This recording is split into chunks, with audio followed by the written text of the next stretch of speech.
Baxie's musical podcast. Resistance is useless!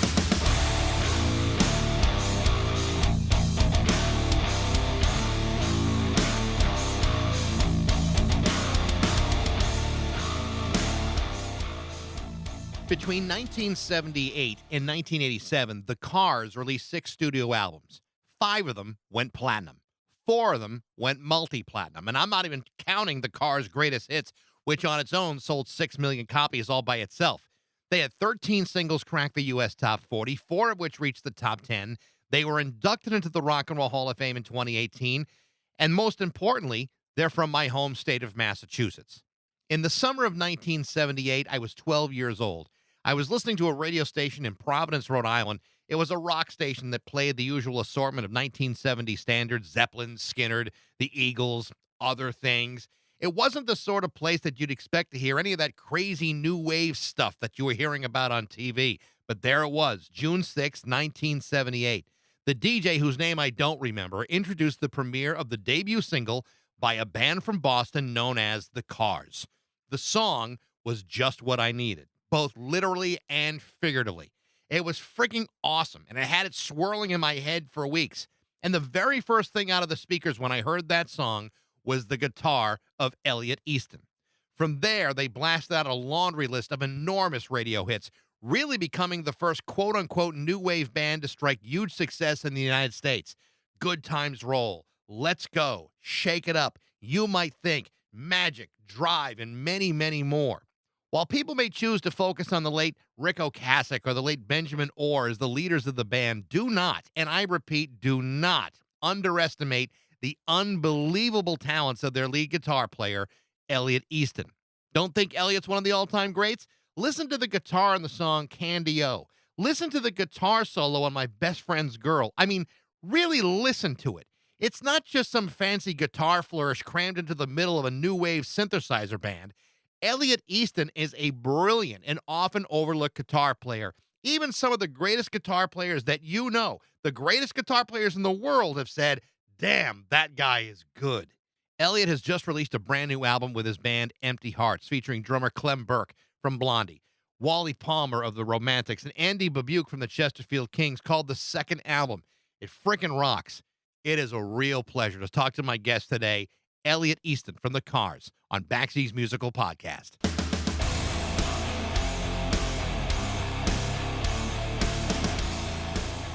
Elliot, it's nice to talk to you. No problem at all. My pleasure. Sorry about the mix-up, man. No, actually, I really figured out what happened. The mix-up was not on your end or on anybody on dealing with your publicity.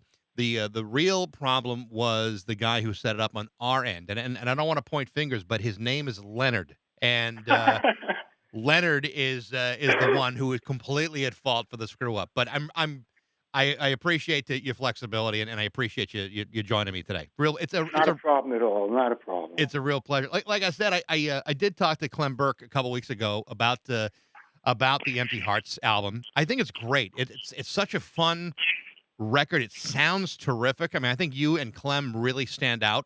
And I say that not just because I legitimately like the album. If I were talking to Wally or Andy, I'd probably say the same thing to them. What, that Clem and Elliot really stand out? No, that those two stand out, and you guys are slacking around. No, but it really is a great album. It's so much. It's a lot like the first one, but I think it's got a little bit more punch to it. It was great. Yeah, I think it's trippier for sure, and it's like, you know what I mean. It's got like more different stylistic things and textures. Yeah. There's like some psychedelic stuff and some 12-string Rickenbacker and different things. We just kind of moved further out in different directions. There's one song, the one we call Death by Insomnia, that's kind of like a cold turkey plastic Ono kind of thing almost. Yep. There's a lot of different, there's Well Look at You, which is like almost like a Memphis soul song, like a Booker T and the MGs kind of thing. I like that one. I like The World's Gone Insane and The Best That I Can. Those are also 2 good tracks too. Yeah, and there's some good stuff on there. And like I said, I think it shows some growth in the band from the first album, where which is organic. It's just sort of like when we first formed the band, you're still finding your feet and seeing like what everybody's influences are and how they'll mesh with yours and what kind of sound you come up with together.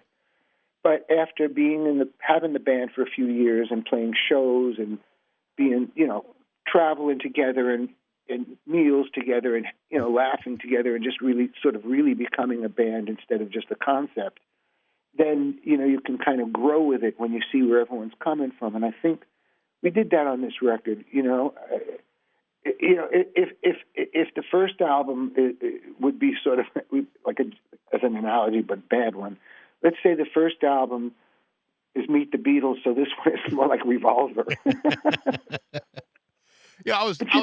You know what I mean, though? It's kind of yeah. like you listen to the whole thing from beginning to end instead of it's unlike like typical modern albums are just songs. This one flows, and every song is where it is in the sequence for a reason, and it kind of you start off at point A, and we hope to send you, set you down at point B. A little trip. I was going to ask you about bands that have a chemistry together. Do you have any experience in that, or is this? Yeah, just a little bit. A little bit. Yeah, in my intro of the podcast that I mentioned something that I remember very specifically. You mentioned the Beatles, and I know for a lot of people they remember the Beatles being on Ed Sullivan. One of those things that I remember, and I remember it. I remember it like it was yesterday, even though it was 32 years ago. I'm 12 years old in 1978, and I'm listening to a radio station in Providence, Rhode Island. I grew up in Massachusetts, but we were close enough to the Rhode Island border that everything we watched on and listened to is in Providence. And I remember the disc jockey specifically saying, "This is the debut of a band from Boston," and they played "Just What I Needed," and it was one of those things where I wasn't the only one to hear it. It was a song that was in my head literally for weeks. And I remember asking, kids in school, like, have you heard of the Cars? And their reaction was, you're listening to that new wave punk shit? And I'm like, wait a minute. This is stuff. I don't know if I was the only one, but, back then, you guys really were the first quote unquote new wave band to be commercially successful in the U.S. That had not happened back in 1978. I suppose if you adhere to these journalistic tags like new wave and punk and heavy metal or whatever tag you want to put on, I mean, we never said we're a new wave band or even really understood what that was about or cared. We were just a band, and that was just how the five of us played together. I certainly wasn't no garage punk rocker. My mom was a Juilliard-trained singer, and I started at 3 with guitar, and she started me out with Gershwin and the best music possible. So it wasn't a DIY ethic for me, like grab a guitar and like start screaming into a mic. I was already, pretty good by that point. And so I never really related to that sort of, which seemed a little bit amateurish to me, some of the punk stuff. And that's not where I was coming from. I just wanted to be good. Well, the thing about it is, I think anyone who really, if you listen to the singles on the surface, you say, wow, these are really great songs. But if you really, dive into the song and listen to what each individual member is playing, and you pay careful attention to the kind of performance that you're giving in those songs, it's very clear this is not, this is not just some new wave guitar player just filling in the cracks between keyboard flourishes. This is a guy who clearly knew what he was doing. That. And the other thing that occurs to me about the Cars, and I think it's also like one of the reasons that the music has endured, is I think a good part of it has to do with the lyrics, because I think of Rick as a poet, and unlike a lot of new wave songs, I think that the Cars and through Rick's lyrics always sort of explored more the dark side of the human experience.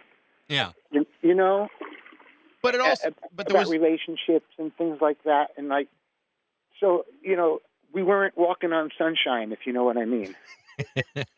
I do. Because that's when I think new wave, and that's not what we were. No, it wasn't, and it was a darker image. And when you think about it, you talk about endurance. So here I am working at a classic rock station and have been at in Springfield for 25 years, and 30 years in this business, there are very few new wave songs that have endured or aged as well as the Cars. And I think what you're saying holds true to that. And also the fact they're just well written songs. They just hold up, and they hold up so much better than say a De Commissar or Video Killed the Radio Star or any of those other things that came out approximately about the same time. Yeah, well, like I said, we would never try to be that. We never. That was never part of who we were, anyhow. Yeah. So when you. What's that? When you joined, are you doing all the dishes now, or just some of them? No, you can't even believe what's going on. They're building a house next door to me, right? And they turned all the water off in the house. So I didn't know that, and I used the toilet, and it won't flush. So the pool maintenance guy just came by, and he just gave me a tip. He said, take a bucket of water out of the pool and put it into the tank on top of the toilet and pour it in so it'll flush so you can get that nasty stuff down. So I'm doing that while I'm talking to you. You know what? I think that makes this even more important. No, I don't think when have you ever talked about a backed up toilet in an interview before? And make a coherent conversation. And exactly, Elliot. That's what's so perfect about this. Absolutely. So I do want to go back to the beginning of the band. I knew that okay, just give me one more pour here. Sure, go right ahead. We can hold on. Okay, let's see if it flushes.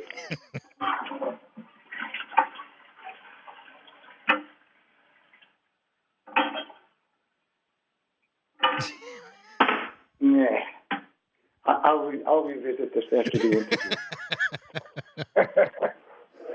So when the band starts, and you guys go back, I think it was 75 when you guys started to really get together. And I know Rick and Ben had been performing together for quite a while before that. First of all, how did you get introduced to them?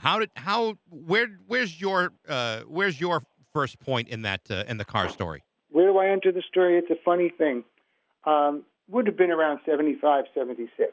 And I had a roommate who was one of my closest friends, and in fact just passed away recently. But anyway, he answered an ad in the Boston Phoenix or the Real Paper, one of those, for a sound man, that a band needed a sound man to do shows and to work the PA.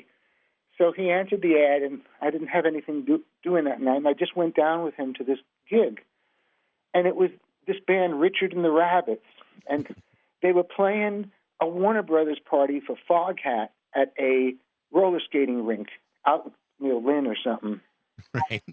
And they were the entertainment for this Foghat Warner party.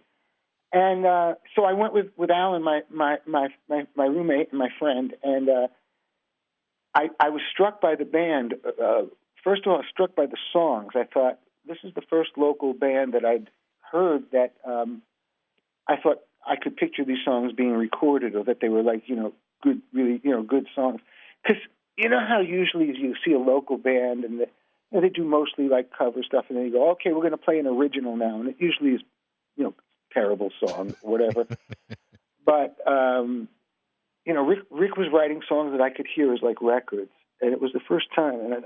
And then I was looking at the band, and the guitar player seemed to be coming from a little bit of a more fusion-y place than I thought the songs needed, and this and that. And guitar players, I could do that better, so he's, that kind of thing. But anyway, so Alan got the job doing sound for them, for Richard and the Rabbits, and eventually that band broke up, and Rick and Ben started singing as a duo in Harvard Square in a little pub called the Idler. And just sitting on stools with an acoustic guitar, and Ben with his bass and two mics, and they were singing Rick songs, and also things like Ace, How Long Has This Been Going On, Mm-hmm. and Steely Dan, Do It Again, I remember they used to do, and quite a few of Rick's tunes. And what Alan, my roommate, would do is since it was just the two of them, like a pub setting, he'd get the mics set where they needed to be, and then he'd jump on stage and play percussion and congas with them, because he loved to do that.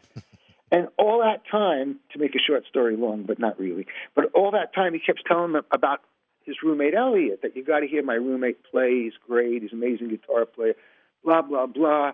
Really overhyped me, in a way. So so I finally got a chance to go over to Ben's apartment. I think it was in Somerville, and sit with those guys with a couple of guitars and just see if we had some common ground and see if we wanted to play together. So the first thing Ben says to me, sitting across from me with his arms folded, looking at me, he goes, "All right, go ahead, play something amazing." So I was paralyzed. I couldn't play it. And someone says that to you, you can't play at all.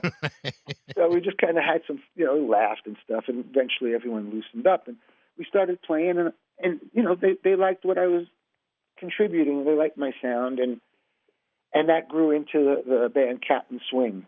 Right. And at that, Greg was in Richard and the Rabbits, then went off to go play with Martin Mull, play sax, and Martin Mull and his Fabulous Furniture. Right. So we got a different keyboard player, and Danny Lewis, who now plays with Government Mule. And we had a different drummer and bass player. Ben wasn't playing bass in Captain Swing. He was just singing lead. Okay. And so we thought it was a pretty good band, and Maxanne at BCN was playing our demo just like she did later with the Cars, and we were getting some attention. So we went down to New York to do one of those showcase gigs at Max's Kansas City for these big management companies like Aucoin and Lieber and Krebs, that managed Aerosmith, and Aucoin had Kiss, and later I think Billy Idol. And so all these, big-time managers came and saw our show at Max's, and they had some really a lot of criticism. They liked it. I mean, they said the songs are great, the band's good, but like the bass player looks like he should be the roadie for the Grateful Dead, and the drummer is playing like he should be in the Mahavishnu Orchestra, and the songs could be more concise, they're a little too jammy, and you need to get your visual image together and all these things. And we took that to heart and went back to Boston and thought about what they said and felt, that they were right, and changed some things and got David in on drums, put Ben back on bass where he belonged, and right. And got Greg back into the band, and so that evolved into the Cars. So once you had everybody together, and David shouldn't be discounted too. I mean, he was in the Modern Lovers, which is one of the most important bands to come out of Boston, maybe ever. I mean, if you want to talk about punk rock, those guys might have invented it. Without a doubt, because that album was recorded 72 before it was released. I mean, it's years ahead of its time. But yeah, those John Cale demos. So yeah. There's the connection to the Velvet Underground. Even they were seminal. But when you get all the pieces in play and everyone's together for the first time, you talk about chemistry with like the Empty Hearts. Do you feel that right away, or did it take a period of time before you say, I think we've got exactly what we need here? No, it felt good pretty early on. We'd been trying long enough with different combinations that we knew we had it right, and we knew exactly what we wanted. We auditioned a bunch of different drummers, and then we realized that David was playing at the Rat with DMZ and wasn't doing too much, and would be perfect, and that was like the missing piece of the puzzle. I read an article a few days ago, and the title was "Why Elliot Easton is an Overlooked Guitar God." And, well, to me, that's oxymoronic, because if you're writing articles like that, then I'm not overlooked. No, absolutely. But if it's the first article and you've been recording since 1978, you wonder, well, what have we missed here? But I got to tell you, you know what? I've been hearing that for like 35 years or more, like one of the most underrated guitar players. And to be honest with you, I feel pretty rated at this point. I think when you look that how much praise does a person need? I think when you've got 5 or 6 platinum albums under your belt, it's hard to be underrated by anybody. But one of the things I read about, and this may actually answer that question, whether you were overlooked or not. I read a story that you had started off as a right-handed guitar player and then switched to left. Never. That didn't happen. That's nonsense. Okay, good. 'Cause- From there's pictures of me with my Mickey Mouse ukulele at 3, 1956, and I'm playing lefty. Because I was going to say, that sounds like someone who's really showing off to me. No, that's nonsense. Oh, I good. can't play righty. Good. That makes that makes every guitar player that's heard that rumor feel a whole lot better. No, he's no more than they could play lefty. I mean, it's just a mirror image thing, and the way your brain is wired, I can't do anything about it. You guys went through a substantial period of time where it was almost like the Cars could do no wrong. I mean, it's like, you release a single and all of a sudden it's in the top 10 or the top 40, or you're doing videos and you're winning awards for them. When you're in the middle of something like that, right, or even in the early part of that trajectory, when all of a sudden you're a small band in Boston, then boom, you're like one of the biggest bands in America. What was that like for the guys in the band? Did it change things? Did it change the dynamic between you guys, or did you just buckle down and stick with it? Well, I was the youngest guy in the band by several years. In fact, Rick was 9 years older than me.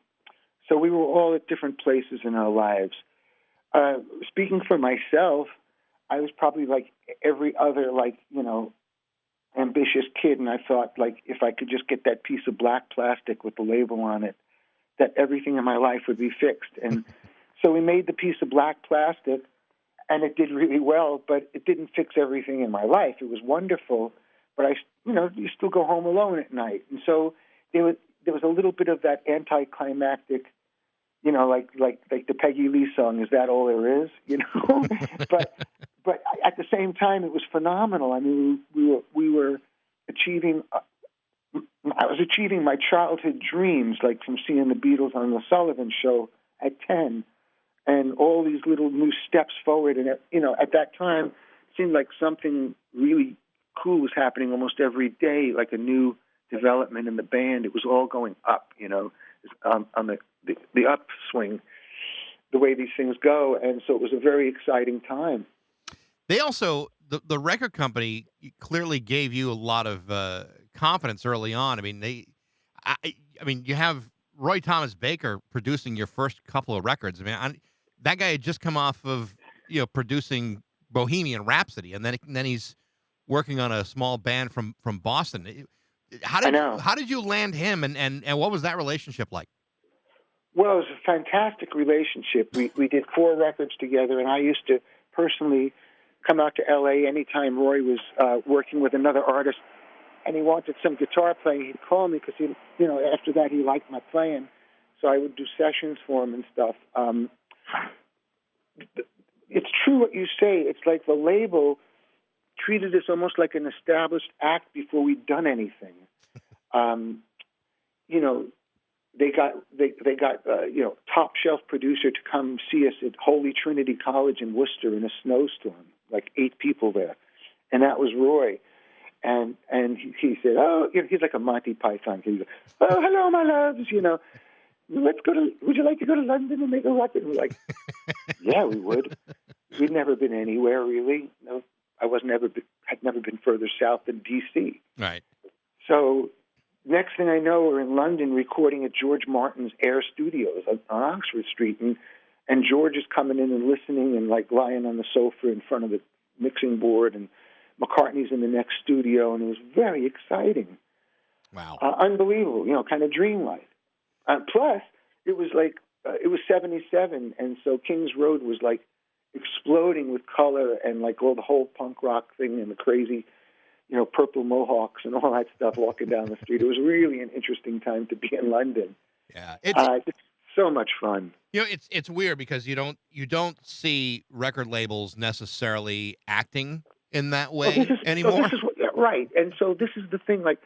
We hadn't sold any records yet, but they put us up. Well, they let us go to London to make a record, for one thing. They put us up in this beautiful house in Mayfair in London, the wealthiest part of town, with a couple, I think from Malaysia, who cleaned and cooked. It was like living we'd already made it or something. Yeah. And, they had some cars for us to get to and from the studio, like Range Rovers and Jaguars, and all this kind of thing, and we hadn't sold a record yet. So clearly the label was behind us. And the other thing that they never did, it was such a cliche that even Tom Petty put in a song lyric, I think Into the Great Wide Open or whatever, because the A&R man says he don't hear a single, right? Yep. You know that line? Yeah. And so we never had that. We never had anybody from the label sticking their head in the control room and seeing how the record was going, or if they heard a single or any of that kind of nonsense. They left us alone. And then the first record did so well that they were wise enough to just keep leaving us alone because it was working. And so we never had that. And most other bands did. And then later on you would see like bands like Aerosmith and Cheap Trick or something, if they weren't having hits, that all of a sudden the label has them writing with Diane Warren and Desmond Child. Right. And, the dreaded power ballad. To me, the Cars were very lucky that way because we really functioned without any label interference. You mentioned Maxanne, and yet full support from the label, which and again, in real terms, for most bands, that just simply does not happen over a sustained period of time. But you mentioned right, and at the same time, leaving us alone. It was just it's great. You mentioned Maxanne and on being on WBCN in Boston, and you want to talk about another industry that has changed. As someone who's been on radio for his entire adult life, I know that the moments in which radio breaks an artist is like trying to find the Loch Ness Monster or Bigfoot. You've heard it's out there, but it's been a long time since anyone can see a conferable case.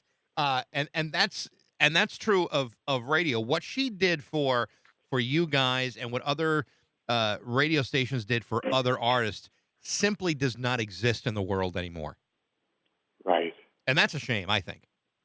I do too. I mean, I don't think it could ever happen again because what happened with the Cars, the way we got like the one little miracle that everybody needs, like a little break, is Max was playing Just What I Needed and Best Friend's Girl demo tape in heavy rotation on BCN, and it started getting reported in the radio tip sheets, like the Gavin report. Yep. And so all over the country, radio stations were reading. And so when they'd look at the little box for BCN, there'd be a column for the artist, the album title, and the label. So let's say maybe it said Aerosmith, Get Your Wings, Columbia, Elton John, Goodbye Yellow Brick Road, Rocket, MCA, The Cars, Just What I Needed, tape. And so our demo tape was getting reported on a national level. So A&R people in New York were going, what the hell's going on up in Boston? Who are these guys, the Cars? And how come their demo tape is in heavy rotation? Enough to be reported on these tip sheets. So A&R people started coming up to Boston to check out the band. And that was I always give Maxanne credit for helping turn that little miracle, that made it all happen, because it definitely, it definitely made them like pay attention. It's like this band with a demo tape is like, in heavy rotation at one of the major FM stations. Yeah. I was in college when Heartbreak City came out, and Heartbeat City. Heartbeat City, right? And I remember you could not walk 5 feet without hearing something from that album, and I know. it was like the first album all over again. Mutt Lange, produced it. It's got singles. Drive, you might think, Magic. Why can I know? It's just Hello Again. When you're putting together an album like that, and you've had a lot of success leading up to that, and then you got a new producer, it's a new sound. These are a little bit more sophisticated, or at least more certainly more commercially sophisticated songs. There had to be an excitement about waiting for this thing to be released and into the public's hands, because you had to know that this thing was going to be maybe one of the biggest albums of your career. Well, you can say that, but if sometimes you can never be guaranteed of that. People make great records, and for some reason, whatever reason, they just don't capture the public's imagination. So I thought we made a good record, and I know we'd had success up to that point. I was hoping it would be a good record, but it really did well. It's like it's like the whole album is singles and B-sides. The whole album practically came out as singles. Without a doubt. Because whatever was on the other side of You Might Think and Magic and Hello Again and all those songs, Drive. Yep. It's that whatever's on the other side of those singles is the rest of the record. So it's virtually the whole album came out that way. So that's a big record. You guys wound up playing Live Aid 35 years ago. It seems impossible that it's that long, but it's been 35 years. For anyone who saw like Bohemian Rhapsody and the footage recreated in that film, it had to be overwhelming to be on that stage and performing it. And I've seen the video on YouTube, and you guys crushed it like a lot of other people did. What was your takeaway from that experience? It was just a really fun, great day, because usually when you're on the road, you don't often get a chance to interact with so many musicians that you admire or bands that you like. You know what I mean? And right. so it was really fun to see everybody hanging out and spending the day there. Also like the US Festival, too, same kind of thing, although this was on a global level and billions of people watching. I don't remember like feeling like the immensity of the moment or anything like that, because when you're in it, you're too busy making sure your guitar is in tune and that your pedals are working, and you don't have really time to reflect too much. You just got to like do it. Yeah. And then afterwards you go, wow, that was something, but it probably doesn't do you a lot of favors to like dwell on the enormity of it just before you're about to play. Probably just make you, freeze up a little bit. It's certainly been a weird year. I'm sure for you personally, with Rick Ocasek dying, and Ben Orr died several years ago. But yeah. Tell us about what Rick was like, and what was it like to work so close to him for so many years? Well, it was great. As I mentioned, he's a few years older than me, and so our relationship was almost like he was like my big brother in some ways. Like I kind of looked to him for certain things that he would help me with advice about things. And what I guess probably what might be the most surprising to people who don't know Rick is how funny he was. And you would never expect that, because his image is so cool and detached, and sunglasses, and never smiles. But he was literally one of the funniest people I've ever known, and had a really offbeat, wacko sense of humor that Greg and I would just be like in a puddle on the floor, So, I smile when I think about it. And it was a great band to be in. It was a great bunch of guys, and we had a great time. And we got to like achieve our dreams of childhood. We got to stand at the top of the mountain together. Yeah. And so a bond forms from that you could never, no matter what happens, you can't go through something that heavy and that big in your life and not share a very strong bond with the people who you went through it with, When you guys were inducted in 2018, the Rock and Roll Hall of Fame, and you guys had gotten together, you would play together, you put another album out by that time, and things seemed to be, that any issues that may have gone on seemed to have been, swept under the table, and everything was fine. But that's right. But that experience, kind of shows, that you guys must have really cared for each other, despite all the many things that can, destroy a band too. That's right. I think that's perfectly true. And there was some healing, and there was some laughter, and some tears, and some bonding, and some clearing things up. And I guess the thing I'm most grateful about is for that, if there's something to be grateful in that, is that when Rick passed, I wasn't left with that horrible feeling that I wish I could have spoken to him one more time, because there was some stuff I really wanted to ask him or wanted to tell him or anything like that. We really aired everything out, and